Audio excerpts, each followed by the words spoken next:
Hello, everybody. I'm speaking to Chris Voss today, an American author, teacher, and hostage negotiator for the FBI. We talk primarily about negotiation with forays into the psychology of listening, the rationale of listening.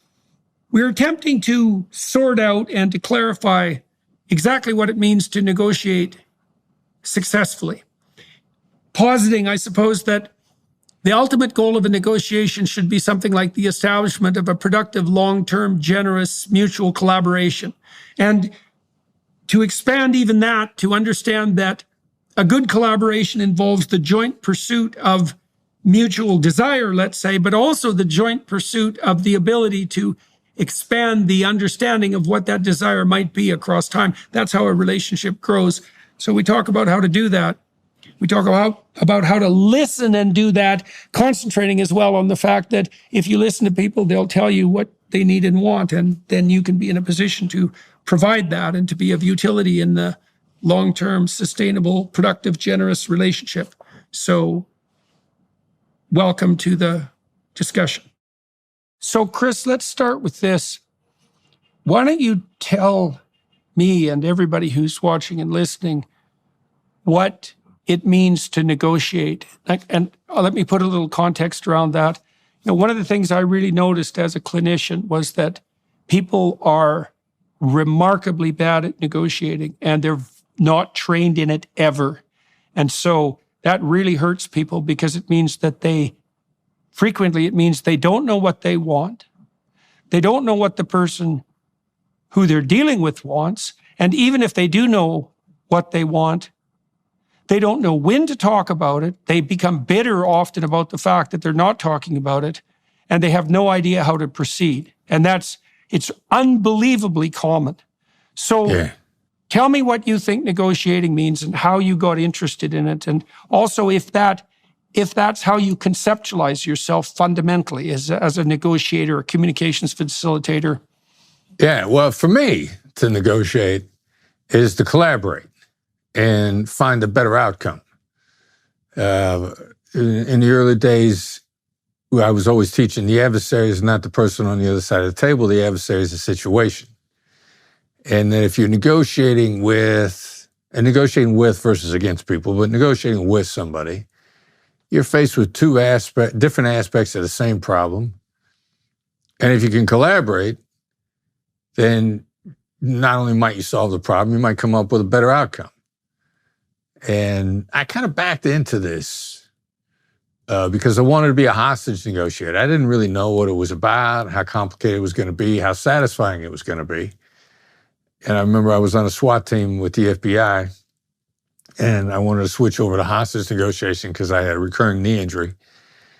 And I like crisis response. And I thought, I could negotiate those. Yeah, I could talk to terrorists. How hard could it be? My son and I have always joked that the Voss family motto is, how hard could it be? So stuff that looks really easy is often incredibly challenging. So I volunteered on a suicide hotline, and then which is just about listening to people. And suddenly, you get a change in behavior in a very short period of time by listening to people. And so and to your point about people not knowing what they want, in point of fact, I've learned it's impossible to know the best outcome because you don't have all the facts. And so go in with an open mind and you probably discover something new and do it in a way that the person wants to talk to you again. And then there's a long tail. So those are some of the high points, I think. Okay. So, let's dive into, you mentioned a number of things here, and I'll outline them, and then we'll delve into them sort of point by point. So you're paying close attention. I worked with people. I'm doing my best, man. I worked with my clients a lot, practically. I did a lot of business consulting. I did a lot of work with people who were trying to develop their careers. I did a lot of strategizing around things like, I wouldn't say raising people's salaries, because that's not the right way to think about it, but helping them develop the skills and confidence to maximize their economic potential and to develop plans around that. So, and one of the things we could zero in on that might be of interest to people is for example, is negotiating a raise. Now, you said that you want to collaborate and find a better solution, that you talk with someone, not against. And that reminded me as well of the necessity of developing a joint vision. So let me tell you what we used to do in practical terms when I was setting someone up to have a conversation with their boss about advancement, including a raise. Sometimes people don't necessarily want a raise. They want opportunity and they want advancement. And the only way they can conceptualize that is as more money. And so you have to get that straight too. But so, I said my principles were something like, it's very difficult to negotiate if you are not in a position to say no, no matter what. Okay, so I would make sure my clients had their CV well prepped, that we had filled in any gaps, that they knew the job market around them, and that they were ready and willing to look for another job if necessary. So then they weren't terrified. Right. They weren't taking themselves hostage. Exactly. Because, and it also meant they had a better sense of their actual market value, right? Because that's something you actually need to do if you're going to negotiate for advancement or a raise. It's like, well, what evidence?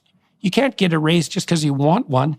Everyone wants a raise, right? And you have to understand that your manager is dealing with financial constraints and the fact that everyone wants a raise. So you have to make a case. And then you might say, you could make a case with a threat, and one threat might be, well, if you don't give me a raise, I'll leave. But generally, all you do is put people's back up with an approach like that. You may need to have that in your back pocket just to make you confident. But my notion was, I was dealing with people who either were credible or who had put themselves in a position to be credible, what they would deliver to the boss was, first of all, a statement of their value and a description of that. Because you don't know how much your boss knows about the work you do, especially if you're one of those people who does your work quietly and well and sort of invisibly. And that's even worse if you're agreeable so that other people can take advantage of your work and pretend it's theirs. So the first thing you might want to do is make sure that your boss actually knows what you do without being chest thumping about it. And then you might say what it is that you could offer if you were offered additional opportunity. And that might be, like the observation that if you don't believe that you're making what you're worth in the market, that your motivation is less than it might be, or that you don't feel that you've been valued by the organization. And so if you had a pathway forward, you'd be more committed to the joint goal that you share with your boss, and hopefully you have one in relationship. You have to make a case for what it is that's in it for him too, and also, or her, and also ensure that if he has to go make a case to his superior, that he's completely armed and ready to do that. So so you don't assume that you're in an antagonistic relationship with your boss. And if you are, and that's intractable, then, it might be time to think about either a radically new approach to your work or a different job.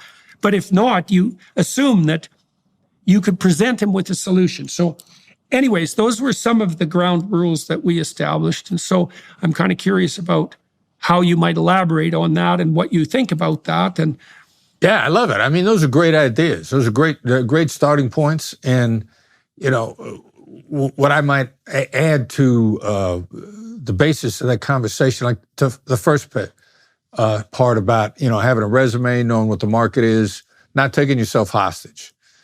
One of the things that I loved, that I learned from being a hostage negotiator is how to negotiate without a net. And my Harvard brothers and sisters would call that bat down. What's the best alternative to negotiated agreement? And that's so that you release yourself of fears, that you don't take yourself hostage. You can go in with no alternative and have enough faith in a process to just be engaged, to be curious, to listen, to discover the better outcome. And so the bad idea or the alternatives idea is a good starting point if you feel like you're taking yourself hostage. But what it really is it's to create this psychological construct so that you don't freeze up, so that you don't take yourself hostage. And as hostage negotiators, we just never theoretically, we never had a bad night. You got to make the deal. You got to work it out. And you kind of get used to walking that tightrope without a net, and then it's no big deal. But the principle to begin with is how to not take yourself hostage. And that's a brilliant principle to start with. Okay, what does it mean? Give me some examples of what it would mean for someone in a practical situation or even in a dire situation to take themselves hostage, and maybe a story or two about that, and also some illustration of how you circumvent that error. Yeah, well, it's like I don't have a better job. I got to take this job. And I'm coming out of, I did, right after I left the Bureau, to sharpen up my resume and to create some better opportunities. And I went to Harvard Kennedy School of Government, got a master's there, which is astonishing that they let me in. Very average blue-collar dude from the Midwest. And then afterwards, job market was horrible. Come out of Harvard, 2008, depth of financial crisis. I mean, no jobs anywhere. And one of my colleagues, his fellow students, he's like, look, I'm trying to negotiate for a job, and I got to take the job. There aren't any jobs out there. And they're going to ask me what I made in my last job, and it's going to be half of what I need to make now, and I can't answer that question. And I said, all right, so here's what you're going to do. You're going to go in with some great calibrated questions. Calibrated questions, in my vernacular, Black Swan method, is not questions to get answers, but questions to create thoughts in the other side's mind. Open their brain up a little bit. You want to get completely out of the concept. The fact that you don't have alternatives doesn't change your value to this company. And the fact that you don't have alternatives does not change anything about their ability to pay you and how much you could contribute if you're the right guy that gets dropped into the right job. And so you got to ask them, what happens if you guys don't fill this role? How can I be most successful for you? And how am I supposed to accept a salary that's half of what I'm worth? These are deferential questions. Okay, so let me ask you about that. So one of the things I want from someone that I partner with, and this would include someone I'm hiring as well, say as a peer relationship, I want to know what agreement we can come to that I'm thrilled about, that I know they're equally thrilled about. And there's a technical reason that I want that. There's two sources of motivation fundamentally. There's goading by negative emotion, like pain and fear, and there's enticement by positive motivation. And that's usually associated with hope in relationship to a goal. And so for the gentleman that you just described, who's feeling constrained because he only has one option, which is take the job or leave it, and he thinks the only option is take it, he still has a question to ask himself. And this is a really profound question. It requires honesty. And the profound question is, what circumstances do I have to have in place so that I can devote myself wholeheartedly to this job? So how can I exit the interview and accept this new job, feeling that I have a landscape of opportunity in front of me and bereft of resentment? And that will require, if someone's going to ask themselves that will require that they prioritize their needs and wants. And salary may be one of those things, but you could imagine that there might be other ways of even moving around that, so to speak, because you might be able to offer your new employer the following deal. It's like, well, I'll take a starting salary that's less than I would regard as optimal or even necessary, but I want to know that if I hit a certain set of standards within a certain time, that there's a pathway to improved financial returns that opens up to me that we all agree on. And you tell the person you're negotiating with that the reason you want that is because, we're not playing around here. We're trying to negotiate optimal motivation. And I want to be able to assure you when I leave the motivation or the negotiation that I am thrilled with the outcome. And because who the hell wants to hire someone who starts the job feeling like they've been taken advantage of and being resentful? Like, that's a really bad way to get things going. Okay, so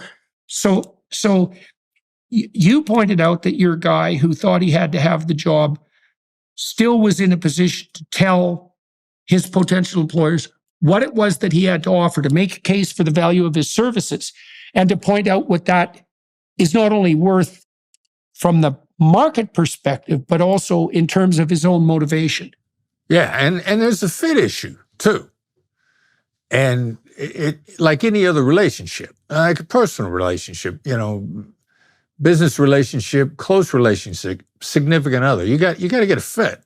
And my favorite question actually is to ask in job interviews, every job interview and every annual review. Taught to me by a friend of mine who's Tom McCabe, extraordinarily successful guy, CEO of an international bank. We talked about this extensively. We went to high school together. His question is, how can I be guaranteed to be involved in projects that are critical to the strategic future of this organization? And I said before, the calibrated question is designed to trigger thought. That question immediately changes their perspective of you when you ask it. Like, you're telling them, look, I want to advance everybody's life here. I want to play in a big game.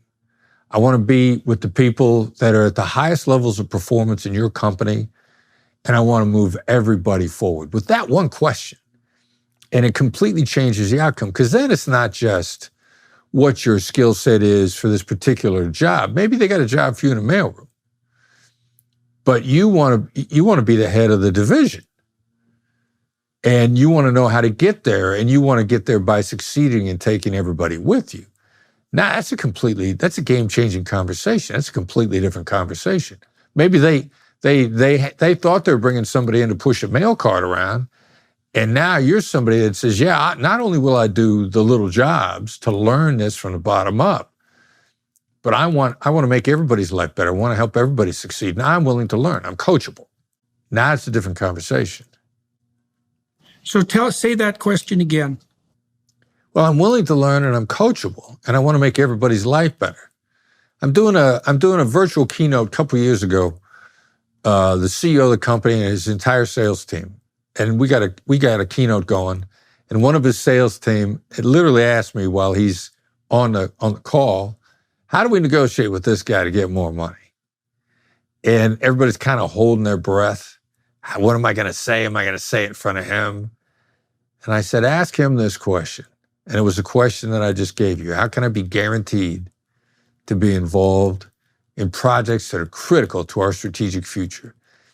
And when I said that question, he interrupted and said, I wish everybody on this call would ask me that. Well, psychologically speaking, so again, with regard to motivation, people live on hope and opportunity to a large degree. And hope and opportunity are experienced in relationship to a goal. And so to have hope and opportunity, you need two things. You need a goal, and then you need to observe yourself walking on a pathway to that goal. And so the lines that you just laid out there, how can I be positioned? I'm going to paraphrase it. And if I get it wrong, let me know. How can I position myself so that I'm in the company of and accompanying those who are moving forward to the destination the company actually wants to achieve? How can I make sure that I'm doing that? Well, you said on the one hand, you're opening up the vision of the people that you're speaking to, and you're indicating to them very clearly that you want to be where the action is and you're going to be a part of that. But for yourself, what you've done is you've opened up the door to meaningful engagement with the company. Now, the price you're going to have to pay for that is responsibility. And that's why you can't use these sorts of questions as a technique, right? If it's a technique, you're a liar. If you've thought this through and that's what you want, well, then you're also the sort of person that anyone with any sense would want to hire, because it's certainly the case that if you have any sense as a manager, when you hire someone, what you're actually doing them is offering a set of indeterminate opportunities. And you're hoping that the person you're hiring is more qualified than they would need to be for the position that you're hiring them for. Now, you may not regard that as a requirement, but you're certainly hoping for it. And the best conversations I have with people that I might want to work with or have work for me, let's say, are the conversations where they clearly indicate that they know where the enterprise is going and why. They're perfectly willing to do the tasks that are part and parcel of the specified job, but they've got an eye to the broader vision. And then they have enough perspicacity and intelligence now and then to contribute. Perspicacity? Come on now, yeah, I'm a regular guy from Iowa. There you go. There you go. Yeah. You went to Harvard. You should be able to handle perspicacity. So, and then you're well, if you surround yourself with people like that, then you always have people who are looking out for where you're going with fresh sets of eyes and who are offering opportunities for you to go there too. And that speaks to the idea that you had that a negotiation is a collaboration. And you might say, well, I'm not collaborating with my boss. It's like, well, if you're not collaborating with your boss, well, that's it. Well, if you're not, you should think about if that's your problem or his problem or both your problems, or maybe it's time really to go look for some greener pastures. Exactly. Right? Because if it is an adversarial relationship all the way to the bottom, and you're being forced or compelled to do things you don't want to do against your wishes, then you're not optimally situated in your life. Now, I know that sometimes by necessity, people can be stuck in situations like that for some period of time, but man, you need an escape route. Like you need to plot an escape route if you're in a situation like that. Yeah. And I like to touch on something else you mentioned just real quickly and talking about that, when you ask that question that you really mean it. I mean, we've had these discussions in my company and with the people that are running my company and who we're hiring. And one of the things we make clear, like if you can work for me, you're going to work hard. We're going to work you hard. You got to want it. And the phrase that I'm using now is pressure makes diamonds, but you got to want to be a diamond. And we're telling people that up front. You want to be a diamond, we're going to take you there. But you got to want to be a diamond. You got to willing to be doing the work. And you want to coast. You want it to be, something you do when you're not at home. All right, there are jobs out there like that, but it ain't with me. Pressure makes diamonds. You got to want to be a diamond. Yeah. Well, one of the things I would also do to prepare with my clients, to prepare them for movement forward, was to work through the blind spots in their vision, let's say, and the knots in their life that might be interfering with their desire to be a diamond, because people will also misconstrue that. They'll think, well, I don't want to work too hard. It's like, you're not thinking about the work properly if that's your attitude. Because first of all, if you love what you're doing, you might really want to work hard. And if you don't love it, that means you don't really see the point. You don't see the end goal. You don't see the value in it. And then, maybe you do see the value, but you're lazy and undisciplined. And maybe you have your rationales for that too. And so all that needs to be worked through, because I do think that, first of all, most of the meaning in people's lives comes from the adoption of voluntary responsibility. And most people do actually want to be diamonds, but they're afraid of the work. And they're also afraid that it's going to be imposed on them, right? And they're going to be forced into it. And they don't have a vision of their own. And so one of the things that everyone who's listening and watching might want to understand is that before you go into a job interview, you might want to have done some serious thinking about just exactly why it is that you want this job. And if the answer is, well, I need to pay next month's rent, like, fair enough, but that is not a good enough reason. That's not a vision for your life. And that's not the sort of vision that's going to make you a compelling interviewee, because you're shallow, right? You haven't thought through why it is that you're going to do what you're doing. We have this program online called Future Authoring, and it helps people develop a vision for their life. And so the game is this, and you can think about this as preparation for a crucial job interview. It's like, imagine yourself 5 years down the road. Okay, so here's the game. You can have what you want, but you have to specify what it is. And then someone might say, well, I don't really know what I want. And fair enough, because that's a pretty vague and global question. But the program then asks people 7 questions. It's like, what would your relationship look like, your primary relationship, your marriage, if it was functioning the way that you would want it to? What about your friendship? What about your business relationships? Are you educating yourself? How are you going to do that? How do you keep yourself in mental and physical shape? What are you going to do with your time outside of work? How are you going to serve the community? So so that starts to differentiate it, right? And then the game you play there with yourself is, okay, under what conditions would I be motivated to pursue success in those areas? And people are scared of this partly because they don't want to reveal to themselves what they actually want, because they might betray themselves or be betrayed by the world. And partly because they're afraid of the responsibility and they don't have enough faith. But it's impossible to hit a target that you don't aim at. And then you might say, well, why is that relevant to a job interview? And there's a bunch of reasons. Is that if the job interview goes well and you actually start to have a discussion rather than just a staged interview, if you have a vision for your own life, you're going to be able to see if this job will work for you. And that also puts you in a good position in the interview, because you pointed out earlier as we were talking that, even in a job interview, that's a negotiation. And the reason it's a negotiation is because, well, you want the job, but hopefully they want you and you're the right person. And so really the interview should be establishing the preconditions for the collaboration that you described, rather than, pulling the wool over some idiot's eyes so that they'll hire you so you can slack off, which seems like a pretty damn dismal vision of what your life might be. Right. Yeah, agreed. And thinking those things through. I mean, I've had some interviews for assistants at my job recently that were cut short because the people that were doing the interviews didn't know what company they were interviewing for. They got it mixed up. And we're like, all right, so there's a certain lack of degree of preparation here. Thank you very much for your time. Right. Yeah. Well, you're going to ask yourself, aren't you, if someone comes in and they don't know what it is that you do or what they would do, then the first question that would come to mind is something like, well, then what do they know?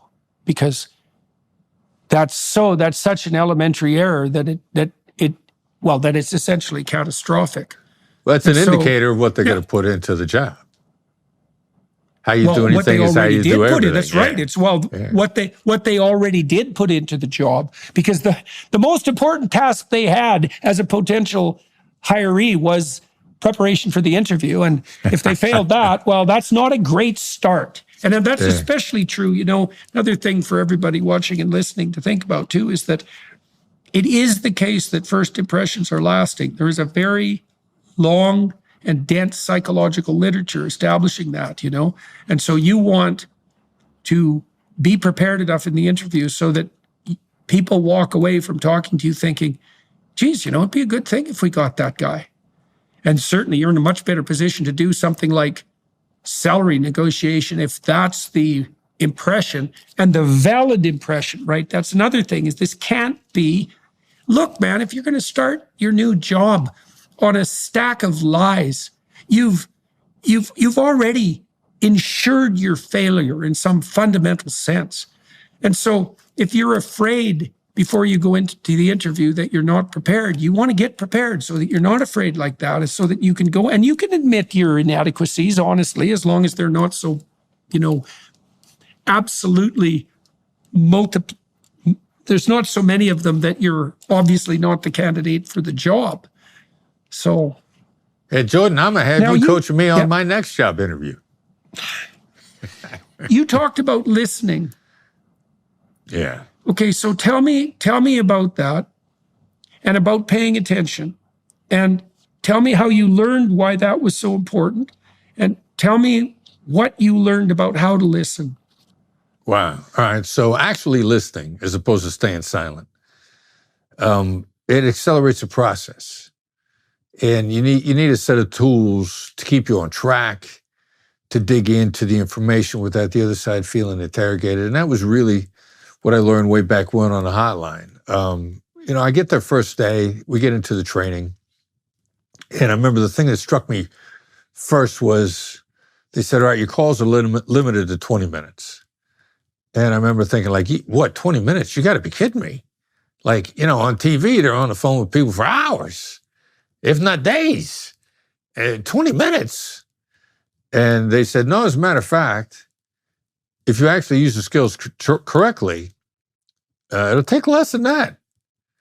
And so you get taught a set of listening skills on how to dial in and the clues of what to listen for, and then how to get the person interacting with you without making them feel interrogated. And suddenly there were astonishing changes in behavior in the person on the other side. You get somebody on the phone who's genuinely suicidal, and 15, 17, 18 minutes later, they're in a good place and they're ready to go back and take on the world based on the experience. So, and then I started learning some of the science after it, science, pseudoscientists. I'm a layman, I'm not a scientist. But in our capacity to hear words exceeds the amount of information we can keep in our head. But the amount of information in your tone of voice is going to tell me more than the words are. So how I learned to listen was the words are the starting point, but the tone of voice and the body language and what's the alignment. And then if there's a shift in the alignment in that moment, to look for it and then anticipate.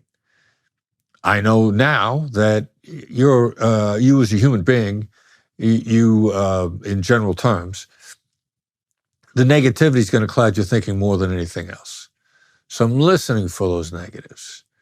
And from the hotline, and now what we do in a black swan method, how do I deactivate those negatives to clear your head or even anticipate them? So it's applied emotional intelligence. And then why listen? Because what we would call in hostage negotiation a change of behavior, and in business negotiation or personal interactions, you changing your mind as to the best outcome is going to come much more quickly and effectively and in a lasting way than if I talked you into it or if I misled you. I want whatever agreement we come to be durable, to last, without me having to come back to you daily to see where we are. And that's what listening is really about, understanding the nuances of what's now backed up by neuroscience and what people in hostage negotiation and you as a practitioner in the field of human nature for years came to learn was the reality of how human beings think and how they react. Yeah, well, you said you want to negotiate a durable solution, and that means one that will sustain itself without you having to come back. And so you could put it this way, you can become a micromanager because you have a certain obsessiveness of character, let's say, and a certain intrinsic distrust. And then that's something you should work on. But you can also become a micromanager if you negotiate a very bad agreement with someone. Because if you've talked them into it or forced them into it, and they feel that they've been taken advantage of, then their heart won't be in the task. And what that will mean is that they will be looking for escape routes all the time instead of doing what they're supposed to be doing, and that you'll have to go back to them in the most frustrating of manners and use up all your valuable time and energy trying to enforce a stupid agreement that you shouldn't have made to begin with. And this is part of the problem. You said, you don't want to talk someone into something. Right. Now, that's not the same as informing them about an opportunity that they might not have conceptualized and laying out a different route. But really what you're aiming for is voluntary agreement, like full voluntary agreement. And right. Part of the reason, and you touched on this, part of the reason that listening is so necessary is because if you listen to the person, you can find out and help them find out what it is that they actually want and how that could conceivably be delivered to them. And, you might think the person already knows that, but it's not necessarily the case. People think, well, they're talking. And in fact, that's how most people think, period, is when they're talking. And it also means if no one's listening to them, they almost never have an opportunity to think. You could imagine, like, even if you're running a restaurant, but I shouldn't say even, it's very difficult to run a restaurant. If you're running a restaurant, you're hiring a dishwasher. One of the things you're going to be concerned about is whether that kid is going to show up to work, because absenteeism in entry-level jobs like dishwashing is rife, and the probability that the guy won't show up is pretty high, and so that drives restaurateurs mad. And so what you want to find out from the dishwasher, at least in principle, is how can we get you here 15 minutes early every day? It's got to be a serious question. It's like, I want you to think about this for a minute. You're 15, let's say. You got your entry-level dishwasher job. It's like, under what conditions would you be pleased enough to come to this workplace so that you actually come? And what impediments can you imagine that might arise? And how can we set the situation up so that that probability is decreased? And that is all. You want to know from the kid what he thinks might sideline him so that you can circumvent it if possible. And obviously, the same thing applies as you scale up the sophistication of the negotiations. How can we make this work? That's a good guideline for a successful negotiation, not how can I come out of this ahead? That's such a stupid way of looking at a situation because it's so temporary, right? If I screw you over while we're talking because I'm better at verbally manipulating you and I think you won't take that out on me opportunity by opportunity as we move forward into the future, I'm an absolute bloody damn fool. Exactly. Yeah. You're going to take it out on me. You're going to look for outs, or even when problems arise, you're just going to keep silent. You're like, you know what? I know people will hurt you by doing nothing, and you don't want that to happen either. The black swan technique that you referred to, tell me about that. Well, it's a collection of the emotional intelligence skills that started with hostage negotiation. There were 8 FBI hostage negotiation skills. And I came out thinking like, you know, there's some adaptability here. After I went through the Kennedy School, I was lucky enough, I got into Harvard Law School's negotiation course as a student when I was an FBI agent. And I worked with some brilliant people there, Sheila Heen, Doug Stone, Bob Manukin, Bob Bordone, brilliant people. And I just did my hostage negotiation thing when I was going through the course. And they said to me, you know, you're doing the same thing we are. The stakes are different, but the dynamics are the same. So I thought, all right, so I'll use these. FBI called them active listening skills. Harvard called them active listening skills. We had made them very definable, very practical, very usable. Because when you're teaching skills to cops, if it's not usable and practical and clear, like you get booed off the stage fast. They want practical stuff. And when Harvard really gave me the green light, like this stuff works, I started teaching at Georgetown afterwards. My son Brandon was a critical part of the development of those skills. And we just took the 8 skills. We got them 9 now. We made some slight tweaks in some of the thoughts as we applied them to business and personal life. But it's a collection of emotional intelligence, tactical empathy skills that work because of the way human beings are wired worldwide. Just they work on the limbic system, which is the emotional components, the circuitry, the wiring in the brain that everybody has by virtue of the fact that they're human. And it pretty much operates the same, regardless of gender, ethnicity, religion, geography, diet, because you're human. So I want to have you walk us through 2 things. Maybe you can take us through what a hostage negotiation situation might look like and how it is that that desirable outcome can be negotiated under those circumstances. So I'd like to know that. But you talked about active listening skills, and you mentioned that there were 9 components to that. Is it possible to walk through those 9? Sure, yeah. And okay, I think a better term these days is really proactive. You know, you're anticipating, you're paying really close attention, you're understanding how the person is wired, and you're understanding what sort of neurochemical changes take place when you feel understood. I stand up in front of a group of business people on a regular basis, and I'll say to them, how much time do you have for somebody who's not listening to you? And they don't have any time for it. Now, they'll test them a little bit, they'll interact shortly, but somebody's only pitching or somebody's only got answers.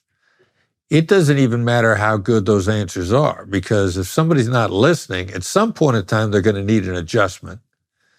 And if they're not listening, they're not going to make that adjustment. You know, salesperson, counterpart of any kind. You come up to me with the perfect answer. Maybe you got 4 perfect answers. You're most interested in giving me your answers as opposed to hearing me out first. I I know at some point in time, you're not going to have a perfect answer. And if you haven't been listening, you're not going to catch it. And we're going to have some real problems. So you start showing how you listen intermittently, proactively, then it's really going to accelerate our conversation. And I know that when there's a problem, you're going to catch it instead of me having to come back to you after the problems become very damaging. It's about anticipating and staying ahead of the game. In general terms, that's what it's all about. That's part of establishing a relationship, eh? Yeah. Instead of selling. You know, I went out to sell 20 years ago, probably out of academia. I was still practicing as a professor, but I also started to sell some products that I had designed. And I had the wrong idea about sales really to begin with. I had a solution to a set of problems that I thought were rife in the business world. And I wanted to convince, probably, with evidence that the solution I had developed was going to work, and it was a hiring solution. But what I didn't understand, it took me a while to understand, was that I was actually introducing a problem into the mix because they already had a way of hiring. And so if they were going to switch to me, there was a lot of retooling that needed to be done. And I didn't actually know what their problems were. And so I learned eventually that there was no such thing as selling. There was the establishment of a relationship and also the feeling out. It's like if you go talk to someone in a given company, it isn't necessarily the case that they're going to want what you're buying. You got to figure out what their problems are. And one of the things that's really cool about that too is that if you're entrepreneurially oriented and you've made a product and you go out and you try to sell it to 10 people and they don't buy it, but all 10 of them tell you about a different problem and all of them have it, you now know what your next product could be, at least in principle, because you know where the actual marketplace problem is. And I learned after that software designers, for example, who have a track record, if they're designing a new piece of software, they do it in collaboration with their customers. They build a bit of it. They go ask them, how do you think about this? Does it solve the problems that you have? And if they say no, they modify it. Like there's a constant dialogue between the market, let's say, and the producer. You don't build a better mousetrap and have the world beat a path to your door. You do it in collaboration. And if you can get people to tell you their problems, then you can be the person who can work with them for a solution. And then they're going to be pretty damn happy when you show up for a sales call, right? So, and you talked earlier about iterability too, that you want to make sure that you've conducted the conversation so that the person would like it if the conversation happened again. And that's like the definition of a relationship. Like you have a relationship with someone with whom you would like to continue the conversation indefinitely. And the great salespeople, they're relationship managers, man. That's what they do. And they have their Rolodex full of the people they know, and they listen to them. They don't go sell them junk that doesn't work to rip them off to make a quick buck and vanish. That's what psychopaths do. And it's not a very good strategy. So, all right. So you talked about proactive listening, and you give the person an opportunity to lay out what they have to say. What other steps are associated with this 9-step process? Well, it's kind of, it's 9 tools as opposed to 9 steps. The step, you want to gather information and establish a relationship simultaneously. Now, most people think you do one or the other. Hey, how are your kids? Where'd you go to school? What do your kids do? Are your kids in Little League? The small talk that's people, this common ground thing, which is, it's for C players. Common ground, in my opinion, was designed initially, like if we got similar common ground, then ideally you understand where I'm coming from. But in point of fact, it's highly inefficient. Look at your siblings. How much more common ground could you possibly have than with the people you grew up with? Talk about common ground in geography, ethnicity, diet, religion, as much as possible. And how many family gatherings around holidays or screaming matches? That's what common ground will get you. But what people really want to know is, do you understand what my problems are? Do you understand my perspective? Do you understand where I'm coming from? So if I dial in to start out understanding and feel you out, and I'm going to say, seems like this whole process has frustrated you. Seems like there's a reason that you're struggling with this. I'm taking emotionally intelligent, educated guesses, and I'm listening. Now that gets me into an information gathering process and a relationship building process simultaneously, instead of one and then the other, which is highly inefficient, which is why this indirect route ends up being much faster. I'll look at you and I say, look, it seems like you're having a good day. If you look like you're having a good day, I don't ask people how they are. I make a guess as to how they are based on what I'm seeing, because that tells them right away, I'm dialing into you. I'm seeing you as you are. I'm not trying to make you something you're not. That gives me an advantage right off the bat. I get help in airports and in places where people are constantly interacting with people in customer service faster than anybody else does. Because if I see the lady behind the counter at LAX who's clearly worn out and distressed by the last 5 people that were demanding, and I walk up and I go, seems like it's been a tough day, she's helping me right off the bat. I don't walk up and say, how are you today? As if I'm trying to make her happy. I'm letting her know that I see her as a human being. And I'm started off much faster with far less friction by actually paying attention to people with this proactive listening set of skills than other people. So you're putting yourself in her position, really, and by using nonverbal cues and so forth to occupy the same conceptual space that she has. Right. Well, and I was thinking too, while you were saying that, that you're also approaching, because if you're selling something, you might think that your goal is to sell, like the product, right? But you see, the thing is too, you don't know if that's your goal, because you might not want to establish a short, medium, or long-term relationship with the person that you're talking to. You might really want to, but you might not too. You might not be the right vendor for them.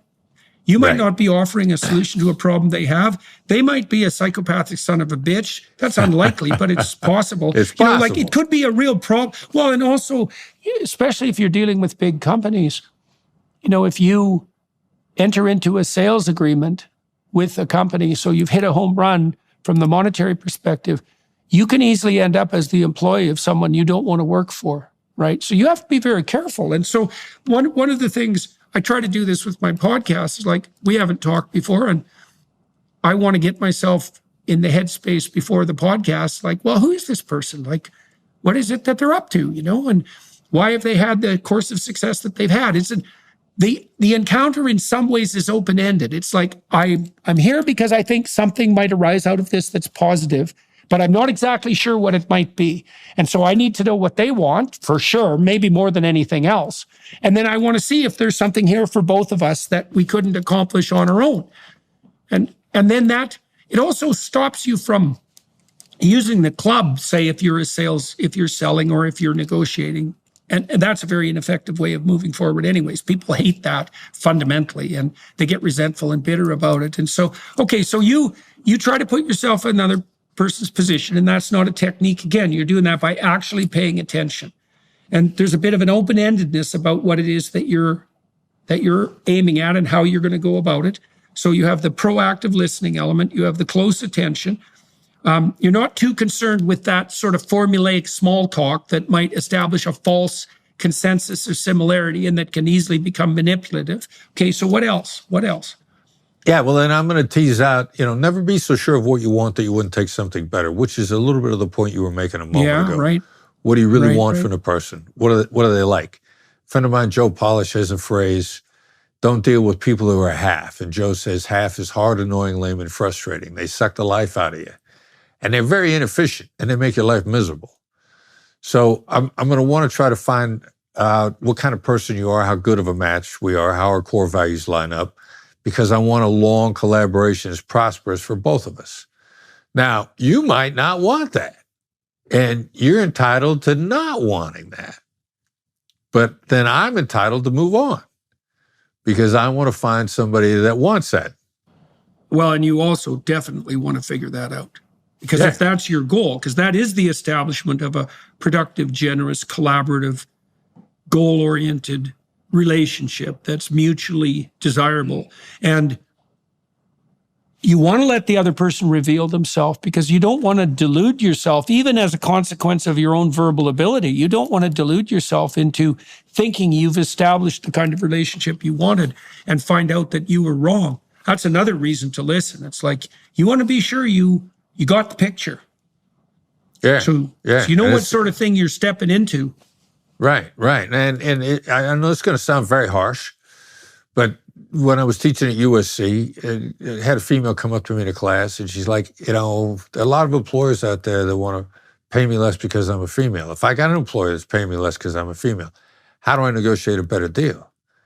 And I said, all right, so I'm going to answer you as if I was your dad, and you just ask me, hey, the guy I'm in a relationship with treats me badly. How do I get him to treat me better? My answer to you is go someplace else. There are plenty of places you want to be somewhere where they value you. And if their core value is to pay you less based on your agenda, they're going bankrupt anyway. That's a bad strategy. And you don't want to go down the tubes with them. So you want to be someplace where somebody values your work. Don't try to fix a bad employer any more than you try to fix a bad significant other. There's somebody out there better for you, and you're far happier and far more productive and have a far better life by moving on. So if the person, whether you're in sales or whether it's your employer, if their core values don't line up with yours, they're entitled to their core values. Move on and line up with a team that's going to move you farther ahead in your life than anybody else that doesn't line up with you ever would. You said that you shouldn't try to fix a bad employer. And the managerial literature indicates very clearly, too, that you shouldn't try to fix a bad employee. So two-way relationship. I'd like your thoughts on this, but well, absolutely. Well, so first of all, it's not easy to fix someone, and it takes a long time. It's a dubious enterprise, and they need to be bloody well fully on board with that and willing to make the appropriate changes. And the probability that you're going to have an errant employee with a history of bad behavior, and that you as a manager, say with 20 people to attend to, are going to make substantive changes in that person's basic psychological makeup, well, the evidence suggests very strongly that you're just not going to. And all the literature I read that was at the crossover between the clinical and the managerial suggested that you spend all your time as a productive manager with your best people. And what that also implies is those are the people that you hire. And with regards to firing people, which is also a kind of negotiation, I had this friend who's one rough guy, and companies used to hire him to fire people. And I didn't like firing people, and I still don't. And I asked him how he tolerated the emotional stress that came along with that. And he said that he liked doing it. And I said, what do you mean you like doing it? Because I was just like outside of my wheelhouse. But I knew this guy and I respected him. And he said, look, I go into companies and I find the people who kiss up and punch down. I find the people who take all the credit. I find the people who don't distribute any of the benefits.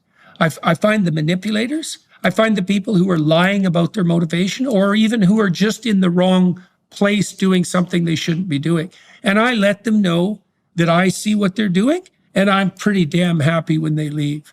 And I thought, hey, man, fair enough, And the negotiation there, like if you do have an employee that isn't performing well, part of the negotiation there is to say something like, look, it should be evident to both of us that there's something that isn't right about what's happening here. And we could drag this out painfully, kicking and screaming, bitter and resentful for the next 15 years. Or we could just cut our losses, and maybe you could go find something that would suit you.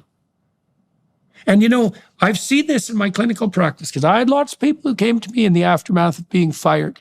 And of course, that was often, almost always, to some degree devastating. But it wasn't that uncommon for people 6 months later, especially if they actually did try to put themselves back together, to be immensely relieved that they no longer had that particular noose around their neck. Yeah, there's so many reasons why the severing of a bad relationship is better for both parties. And who has to do the severing is often the hard part. I was involved in trying to let somebody in a charitable organization go a number of years ago, affiliated with a church, and I'm going to the minister of the church for guidance. And I'm expecting him to say to me, because this was a great man. Man's name was Arthur Caliandro, minister of Marble Collegiate Church, New York City. Phenomenal human being, one of the best guys I've ever known. And I thought Arthur was going to counsel me on, guidance and, all the stuff I expected. And he looked at me and he said, there's no gentle way to cut somebody's head off. And I thought, wow. And for Arthur to tell me that was the reality of business relationships, personal relationships. Like if it's bad for you, it's bad for them too. And they're going to be better off. If they're half for you, if they're hard, annoying, lame, and frustrating, you are for them too. So you're not doing anybody a favor by hanging on to a bad relationship. It's hard to sever it. And in many cases, the jolt that comes from it leaves both sides much better off. Mm-hmm. Yeah, well, I know a phrase like that too. I don't know if this was something specific to Northern Alberta, but if you have to cut the tail off a cat, you don't do it an inch at a time. Yeah, well said. Yeah, that's rough, but it makes sense. All right, so we wandered a fair ways through the 9 tools that you associated with proactive listening. Is there more to flesh out there? Well, they're mostly the different skills label. Is a verbal observation. It sounds like there's something on your mind. It sounds like what I just said is causing you hesitation. There's something we refer to as a mirror that's just repeating 1 to 3-ish words of what somebody just said. It's not the body language mirror. It actually really opens up people's thinking. Paraphrasing, you're kind of putting yourself in a position to come up with a great summary for the other side. Summarize their perspective. If you can summarize the other side's perspective, the two of you are on the same sheet of music. There's calibrated questions, what and how questions that are designed to cause somebody to think about somebody. I might say, in order, instead of me saying to you, like, look, you got to take action because the status quo is killing you. Instead of, if I want to put that thought in your head, I'm going to say, what happens if you do nothing? How are you better off by failing to address this problem? Those are 2 different questions designed to uncover the same thing, which is pointing out to you the comfort of inaction. I think Kennedy made some statement about that. The long-range consequences of comfortable inaction far outweigh addressing the problem. That's an absolutely crucial point. I mean, one of the things that, and this is an impediment to negotiation in marital relationships constantly, and it's an absolute killer. I don't like conflict, but I learned something a long time ago. And I learned that conflict delayed was conflict continued and multiplied. And so if I have an issue with my wife, I would rather, I read a paper yesterday. I really liked this paper. It was really smart. They were doing fMRI scanning, looking at activation of pain systems in relationship to other people's pain. And there's quite a variability in that. So people high in trait agreeableness who are easy to get along with and who are sympathetic and empathetic, but who can be easily taken advantage of, by the way. That's one end of the distribution. The other end is disagreeable people who can be callous and hurtful, blunt. Now, somewhat disagreeable managers, by the way, are more successful. And many people who seek therapy are agreeable people who are being taken advantage of. So the fact that you're empathetic and sympathetic is not a virtue without its vices or dangers. The brain research revealed that the more empathic people had a larger degree of pain activation in the pain systems when they saw the pain of other people.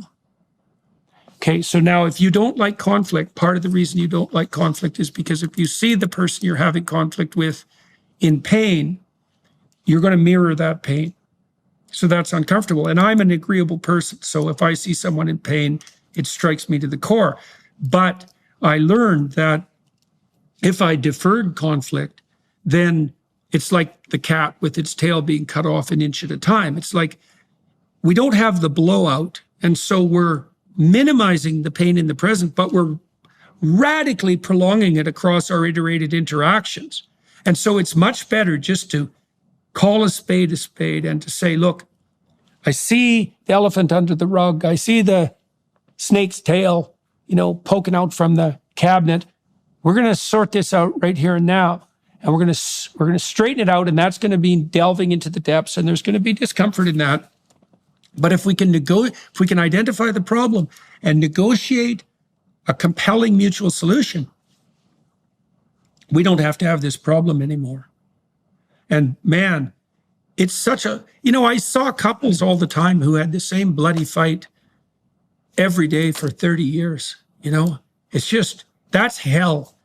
And it's much better just to have like the discussion, even though that's that inaction, that you pointed to, that you described Kennedy as pointing to. It's the, classically speaking, even theologically, there is much more stress placed on sins of commission, right? Things you do that are clearly wrong, but avoiding doing something right, that does people in, man, especially if they do that repeatedly and they do it because they don't want to cause trouble, because they want to avoid conflict. It's like, there's no avoiding necessary conflict. It's a downward spiral.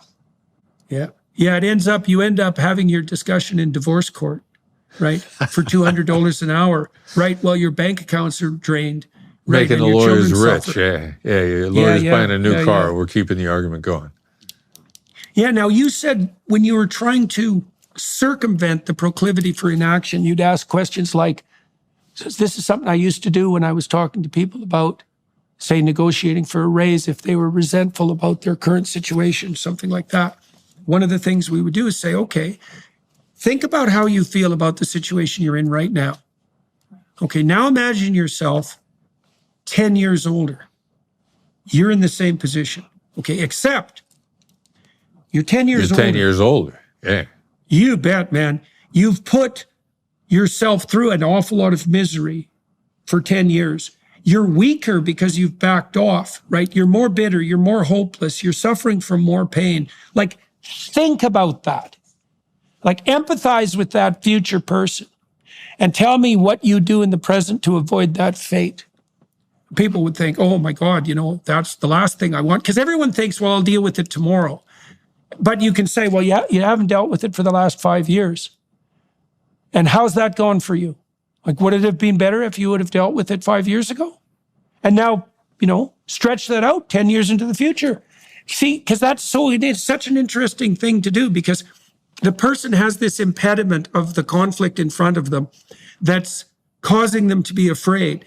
And what you do is you swing that behind them. It's like getting the devil behind them. Get thee behind me, Satan, I think is the right word. It's like, right. This is the thing you're afraid of.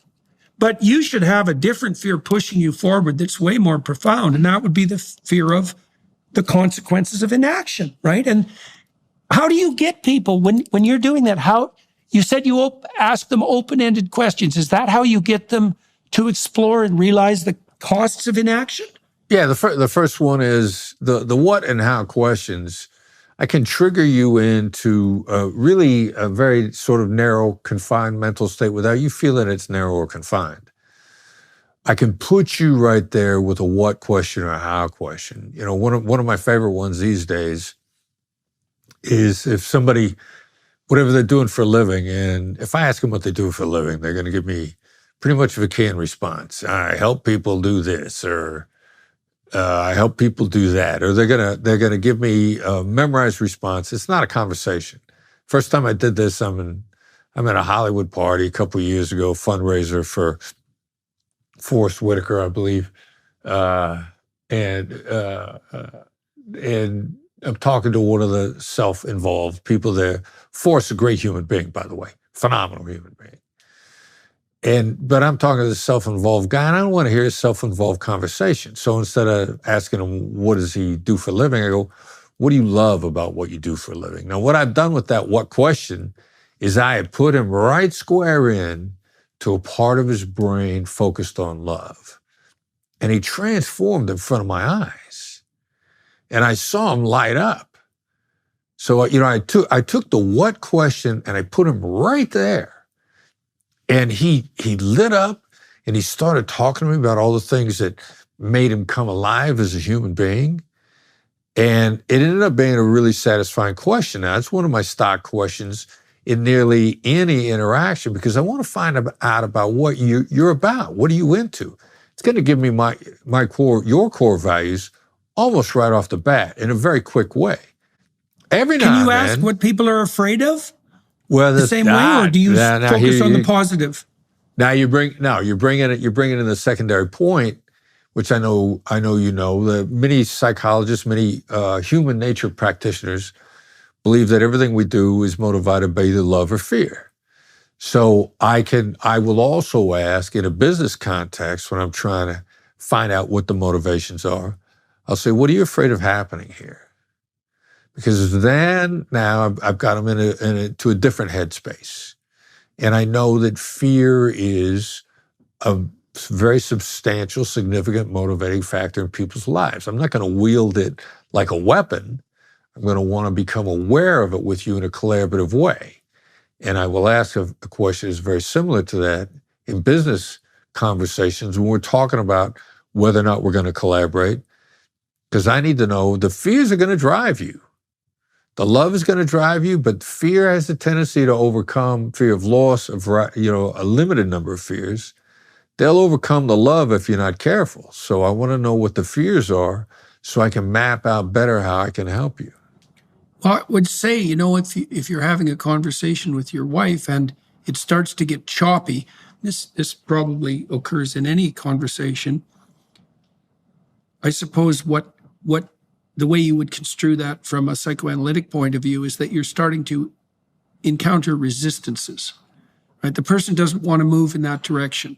Maybe that's even a direction that you jointly had negotiated would be desirable, at least in principle. But then you do want to find out, okay, what are the obstacles? What are the fears? Because the fears will become obstacles. And if they're not cleared out, there'll be invisible barriers to progress, right? And it's so interesting, when you get people to lay out what they're afraid of and then what they perceive as obstacles, sometimes merely letting them describe what it is that they're afraid of will make the fear evaporate because they realize that that's a fear that applied in a different situation or that, that they've actually grown out of without really noticing, or that you've already established a pattern of behavior that indicates that they don't have to be afraid of that from you. And, sometimes you can have a dialogue about that and clear away the obstacles, but often listening is sufficient to clear those away by itself. These proactive listening skills that you have been discussing, many of them have their roots in Carl Rogers' work, yes, of course. Yeah. Much of it absolutely. Well, absolutely. He was really quite brilliant at detailing out the preconditions for a conversation, and that other point you made about mirroring and summarizing, that's one of the only things I've ever really discovered that actually works in some ways as a technique. Now, it still has to be honest, but there is almost nothing more useful in a conversation than keeping track of what it is that the person is saying, and then at the right moment saying, here's what I think you just said, compressing it, because that's also a favor to you, because you can remember it then, but also to them, right? To compact it in a more elegant casing, let's say. And it's such a relief to the person. It's a mark of respect because it shows that you've been paying attention. And it's such a relief to the person because they now know that you have decided that their concerns are sufficiently worth attending to, that you actually did, in fact, pay attention. Right, and exactly. So when you're negotiating with a hostage in a hostage situation, because that's a high stakes situation, what have you found has had the most effective consequence? Is it listening? Like, what do you do in a situation like that would be different, perhaps, or the same for that matter, that you would do in a business negotiation or marital negotiation? Yeah, well, to some degree, every interaction that somebody's frustrated with, where they've chosen an action that's adverse, to some degree, there's an element of driving them of not being heard. I'm going to deactivate the adversarial responses to some degree, either a little or a lot, just by making them feel heard. And whatever I don't deactivate is going to get us down to the real issues. It's going to separate the wheat from the chaff, if you will. So I'm going to start listening right off the bat, and I'm also going to start listening for, what's the deep-seated problem here? And as you said before, identifying the elephant in the room often makes if it doesn't make the elephant disappear, it makes it diminish far much more. And then the negativity that we talked about, and you mentioned the fMRI scans. It's been shown consistently in a number of fMRI studies that simply describing negativity diminished it every time. Now, the degree it diminishes, it changes, but it diminishes describing it, labeling it, calling it out, not denying it, not explaining it, just describing it, always moves you closer to the deal, always. Now, how much it moves you... partly it's because, partly what happens is that, imagine you're being chased by something. One of the reasons you're afraid of it is because you observe yourself running. Now imagine you turn around and face it. You've instantly signaled to yourself that you have faith in the part of you that's looking at the problem. And that will immediately produce positive emotion and diminish negative emotion. It's unbelievably reliable. And the psychophysiological transformation is systemic. Like, it's been mapped literally from the level of DNA upward.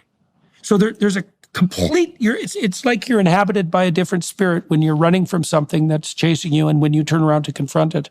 And so if you do that collaboratively, you also indicate to the person, let's say if the person is terrified, they're the hostage taker, but they're still terrified at the situation they've got themselves into. If they see that you're brave enough to face the reality of the situation, they're going to trust you a hell of a lot more than they would otherwise. And so you do indicate that by listening. So what kind of situations have you been in on the hostage front so tell me a story, if you would, about one of the situations that you've been in where you were able to put what you know into practice, and how did that turn out? Yeah, well, I was very early in my career. I was lucky enough to be involved in a bank robbery with hostages, which, while it happens in the movies all the time, in the real world, it's a very rare event. Usually the bank robbers are long gone before the police show up, and there's almost never a situation where there's a negotiation in a bank with hostages. It happened in New York City early in my career, and it had been 20 years since one had happened in New York City prior to that. That's how rare they are. And there were two bank robbers inside. One guy was a highly manipulative person who figured all along that he could outwit everybody, and he actually demonstrated a lot of techniques that I would refer to as a great CEO negotiator. He was constantly diminishing his influence on the inside. We got on the phone with him early on. He was like, these guys I'm in here with, they're more dangerous than I am. As a matter of fact, I'm afraid of them. It's like a CEO saying, like, look, I can't make this deal because my board's going to fire me. I don't know. I don't have any influence in my company. I'm a figurehead. That's an important guy. The guy who's diminishing their influence has a lot of it and doesn't want to get cornered. And that's exactly what this bank robber was about.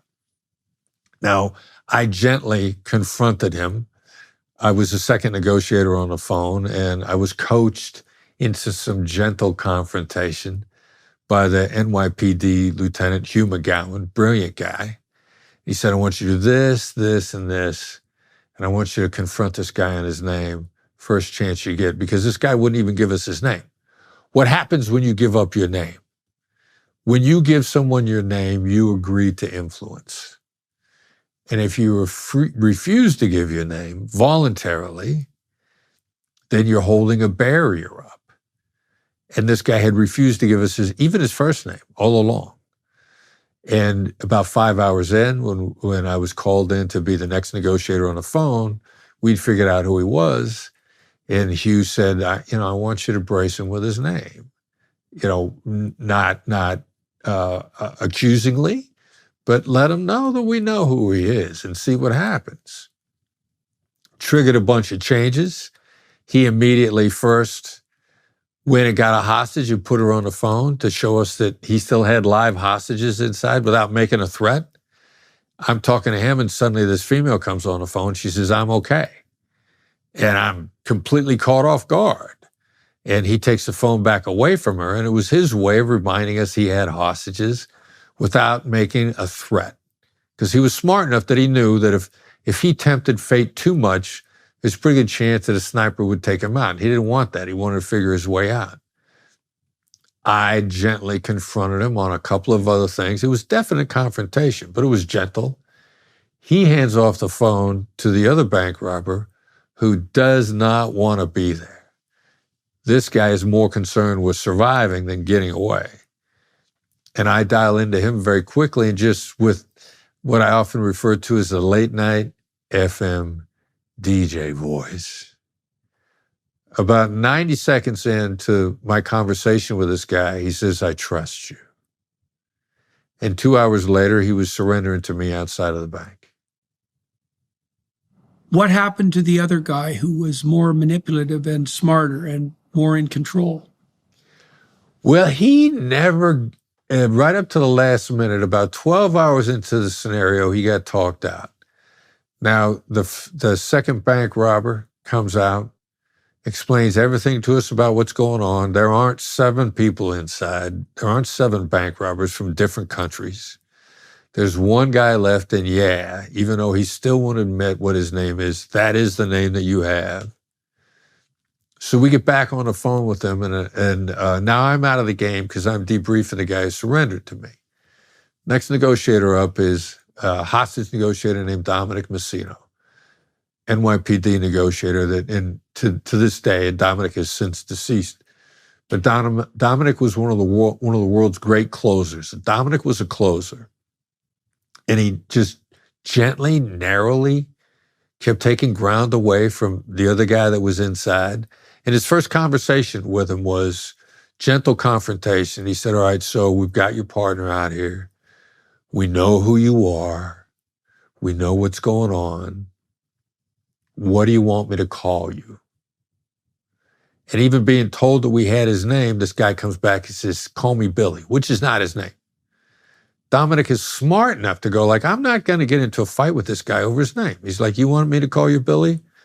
Okay, I'll call you Billy. Dominic continued to talk to him. We start working on this guy to come out. So what does he do to continue to maintain control inside and buy himself time? He lets a hostage go. He's got 3 of them inside. He's got hostages, he's got spares. And he knows that if he lets a hostage go, the chances of us assaulting the building now diminish radically and buy him more time. So he lets one go, and finally he lets another one go. And the irony of this guy's nature in not collaborating with us, no matter what, was when it came down at the end, while we're pressuring him to let the 3rd hostage go, he agrees to come out just to spite us. And these type of situations, a human being trapped into in a foreign environment, which is not their home, we call it unprepared, unprepared for. He's not prepared for a long siege in a bank that he's walked into first thing in the morning.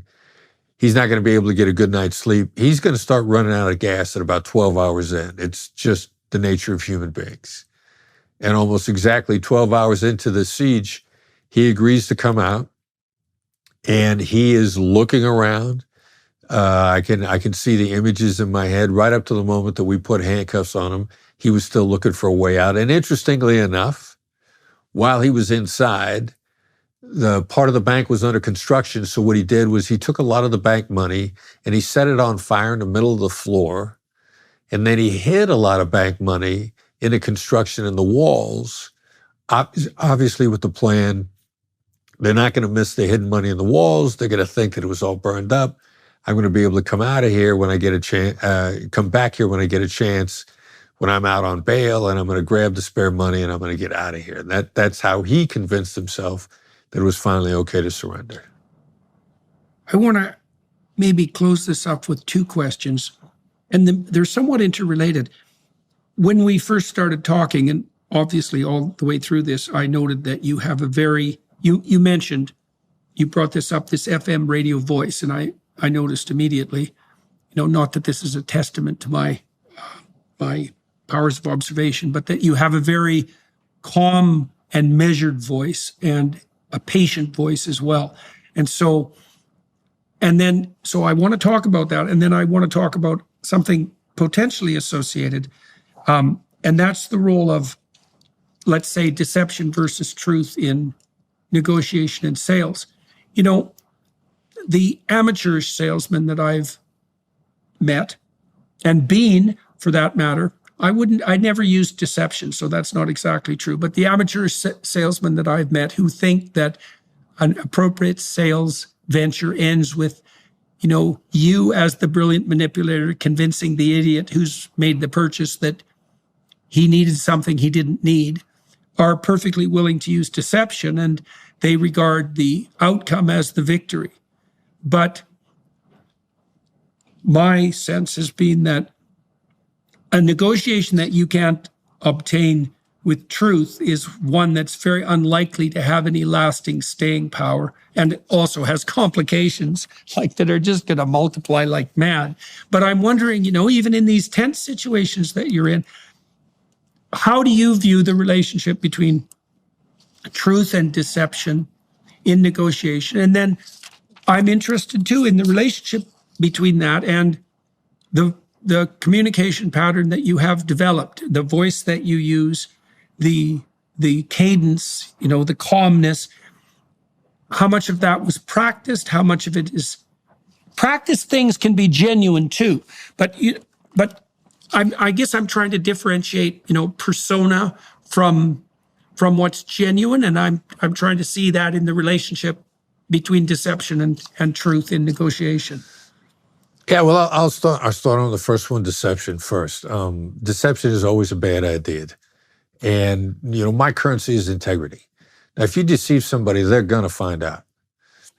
And the invitation to deceive, in a hostage negotiation world, they're going to tempt us because, number one, they're better liars than we are anyway. So since they're better at it, they're going to spot it right away.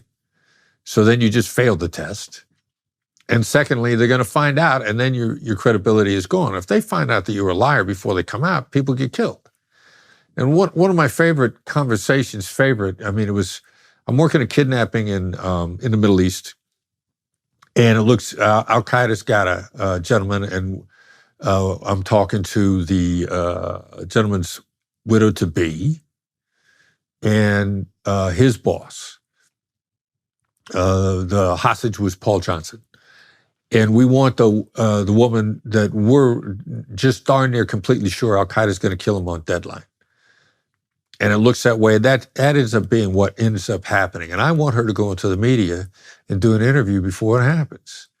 And Paul Johnson's boss, great human being, is watching out for this young lady and is not exposing her to harm and protecting her as much as possible. And he looks at me and he says, if she does this, is this going to save her husband's life? Now, I don't think it's going to. And I look at him and I say, this is probably not within reach. And he said, I didn't think so. I just want to see if you're going to lie to me.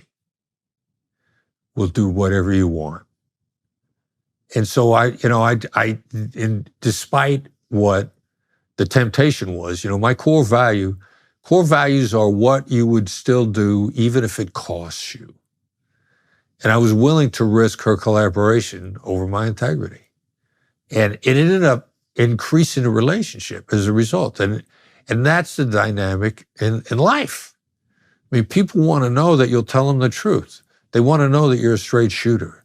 They want to know if there's bad news. You're not going to hide it from them, even by, there's deception by omission. Okay, so you didn't say anything. You still know. And so I'm a very strong believer that deception by commission or omission will always cost you far more than sticking to your integrity ever will. How did you learn that? Wow. Mm-hmm. Yeah, no kidding. I think, my father was a hard man, and his integrity was extremely important to him. Both my parents were that way. And I think I had that drilled into my head as a core value growing up. And then I think I probably made a mistake a couple of times. And besides the values that my parents gave me, I think I screwed up a few times and paid for it, probably. So let's sum up here a little bit, if we can. So, and I'll do a little bit of it, and maybe you could do a little bit of it, filling in where I miss. So, if you're negotiating with someone, you're trying to find out what they want, and you're honest about what you want, and you're trying to formulate a joint vision and plot a course forward for both of you that you're both very happy about and that you would abide by voluntarily. And if you're very fortunate, that's going to be a long-term reciprocal relationship. That's a pretty good summary. You're good at this summary stuff. And so you want to find out, too, if the person that you're attempting to play with, let's say, isn't interested in that kind of outcome. And Right. So part of the reason you listen to them is to find out what they want so that you can negotiate that outcome that you desire and that hypothetically they desire. But you also want to find out if that isn't what they want so that you don't waste your time or theirs. And you shouldn't regard that as a failure because you weren't there to convince them anyways. You were there to find out if there was something you could jointly do together. And then the tricky part, the hard part is there's a better outcome no matter what. When I was working on the book, Never Split the Difference, and my son Brandon, very involved, and working with Tal Raz, who's the writer. Tal Raz is a genius writer.